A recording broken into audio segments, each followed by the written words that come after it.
What is up, YouTube? My name is Eben, and today, in honor of American Independence Day, we are going to go red, white, and blue. It's a little over the top, but you know what? It's just a fun way to theme a deck.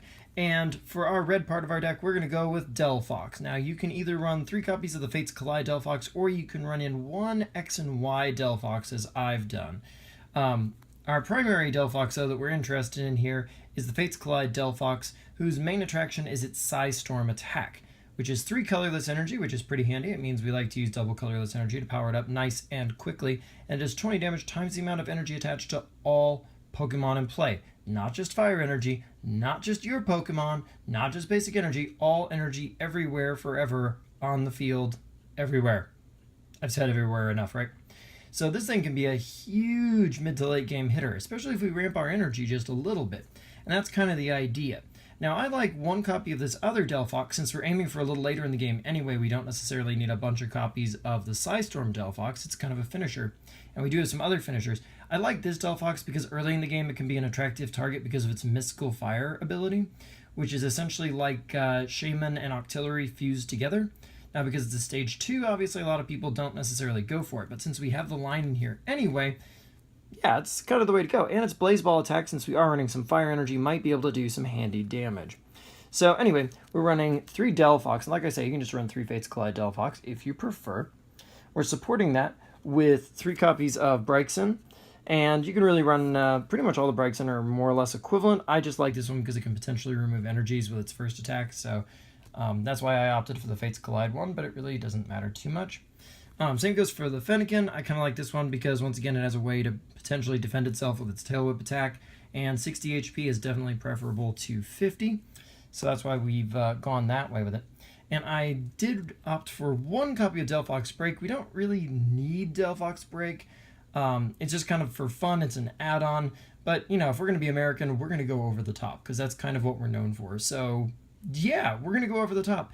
And the Flare Witch ability is pretty nice, and the 180 HP is quite nice. That means this could give your Delphox enough staying power to live a pretty big hit and slap somebody twice with its big 3 colorless energy attack. So the power up from Flare Witch is nice, but in a lot of ways we're really just looking for it for the HP. Now in the early game, we've got 2 Seismitoad EX. Yeah, that's the blue of our red, white, and blue right there. We're thriving on double colorless energy, in case that wasn't already pretty clear. Quaking Punch is a great early game control, and we do have water energy, so we can Grenade Hammer, but do it sparingly because we don't have really any way to recover those Grenade Hammer 30 points to your bench.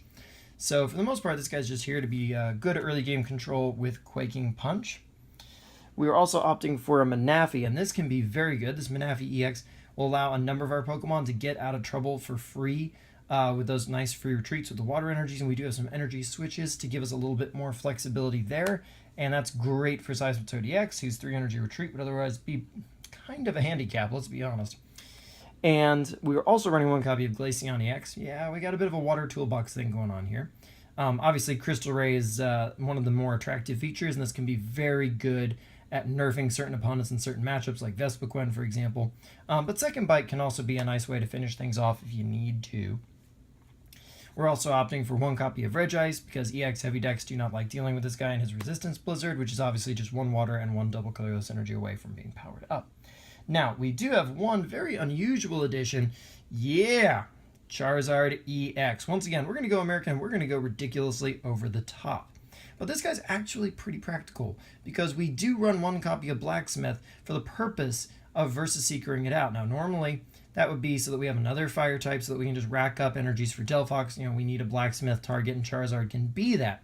But we can just Blacksmith and DCE him into a Combustion Blast very quickly and easily. Now, that might not be enough to justify his existence, but since we can, with Manaphy, just attach water energy and get free retreats, the backlash on Combustion Blast's effect, where it says you can't use Combustion Blast during your next turn, if you want to get Charizard EX out of the line of fire in the next turn and attack with, say, Seismitoad EX with Quaking Punch instead to finish off an opponent, you can easily retreat off for free with that 1 water energy, get Charizard out, bring in Seismitoad or whoever you want to, have them do their trick, and then Charizard comes back in later and hits again with his Combustion Blast, or, you know, whatever you really need to do there. But it wouldn't be red, white, and blue without a little bit of white, and Shaman EX is definitely our white. Because honestly, he's just the best colorless Pokemon there is in the game right now, if not possibly ever, but that is a whole other subject of debate right there. And finally, we are going to break our red, white, and blue streak with one purple, because Hoopa EX just is too good for this much of a utilitarian deck where we got a lot of 1-ofs and EXs and things we want to set up. So we do kind of have to run that Hoopa. But I mean, if you really want to, you can get a red, white, and a blue EX Pokemon with him, and wouldn't that just be awesome? How appropriate is that? All right. A little more seriously, we're heading into our supporters. We've got 4 Professor Sycamore, so that we can just, draw, hit what we need to hit. We have ways of getting around discarding extra evolutions if we need to, so that's not really a big concern for us. We've got 2 copies of N to kind of make sure we maintain that draw power momentum, and if we fall a little behind, it can be very nice for us. We've also got Lysander, so our Delphoxes and Charizards can easily pick up some nice KOs for us. Definitely want to take advantage of that and keep pressure on. We've got a 1-of Wally, and this is very nice with Battle Compressor for us, obviously, and Versus Seeker, and this can get us into Delphox just a little bit quicker, and it's a nice way to also search your deck, not just evolve faster, but do some deck searching for Pokemon, and that's quite nice. So this 1 Wally is there for that reason. We're also opting for 1 copy of Teammates. We got a number of things that might go down, and Teammates is a great way to take advantage of that, play that mid to long game really well, kind of get a setup going. That's what this deck is all about.